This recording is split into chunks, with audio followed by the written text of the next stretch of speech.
My taste in music has always been eclectic. So I've loved jazz music and classical music. I listened to Whitney Houston. I listened to Aretha Franklin. I listened to Olivia Newton-John. My parents were playing Bob Dylan and Carole King. And so I listened to so many different styles of music, instrumental music, meditation music, Tibetan bell, deep meditation, Buddhist music. I mean, it's just so much incredible work out there. And I think if I were to have been supported by the idea of being able to just write about what I wanted to write about, I would look to my having listened to Sinead O'Connor and Tori Amos and Kate Bush.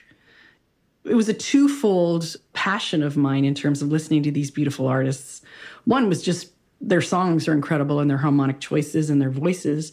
But I also quickly came to realize that if I could sing along with Patti LaBelle, I could hit every note that God bless Mariah and all these amazing singers were hitting, that somehow I could sing, because as my brothers were wont to do, I was told that I couldn't sing at all. So my self-perception was that I didn't have a voice. So then if I was singing along with all these incredible artists whom I felt really buoyed by, it showed me that maybe I was heading down the ideal path for me. My earliest memories are from Germany. My parents were both teachers in the military at the base camp in Lahr. It's by the Black Forest. They were teaching and we were in school. And my parents have always been traveling Wilburys. They've always adored the idea of just going everywhere around the planet that we possibly can get to. So I come by that pretty honestly. I lived in Heiligenzell in Germany for 3 years and went to Kinderschule. We went to school there, and I didn't speak a word of German until my twin brother and I eventually did. And then we would speak in the living room in German, and my parents would be right there. And I have absolutely no idea what we were talking about. So it was this secret language we had, which was amazing. Unfortunately, I've lost it because I haven't been using my German enough. I am a twin, 12 minutes younger than my twin brother. So I'm technically the youngest, but in some ways I felt like the middle child.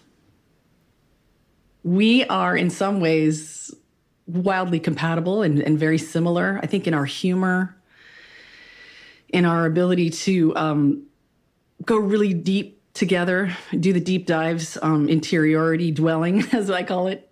And then at the same time, we're completely different. And his agenda and life mission is similar but different from mine. I don't know if that's a good description of us, but basically, the twin relationship is, for me anyway, it's a complex one, and it's quite beautiful. Basically, we're compatible in so many ways, and then quite different, almost extremely in other ways. Ottawa, Canada wasn't known for its wildly thriving artistic community like Hollywood would be or New York. So when there were some fun opportunities to act or sing or dance or do some form of those expressions, I would see it in the newspaper. My dad would pull it out and say, hey, check this out. So I went and auditioned for You Can't Do That on Television. You Can't Do That on Television is a show on Nickelodeon, and I wound up being on the show for a couple of years. It was a little challenging just in terms of, it's almost like going to new school. Like I walked into this pre-existing group of people who'd worked together for years, and I was the newcomer. I was also the love interest of Adam and Alistair, so I got a lot of hate mail as a young girl for the character I was portraying, which was a little confusing. And to this day, if I were to be offered a role where the two lead gentlemen are competing over her, which is never going to happen, by the way, but if I were offered that role, I would say no. It's just too much to hold. Right around that time, I got on the show, and it was fortuitous because they would have these acting classes that were built into having been cast on the show, which was so exciting. I love any kind of improv or acting classes. It's one of my favorite things. And I was on the show for 2 years, and right during that time is actually when I made my record. So in some ways, I was at a fork in the road where I thought, do I want to act or do I want to sing? And with someone who has multiple forms of expression, that's a slightly torturous idea to live up to because I can't pick a lane. I can table things.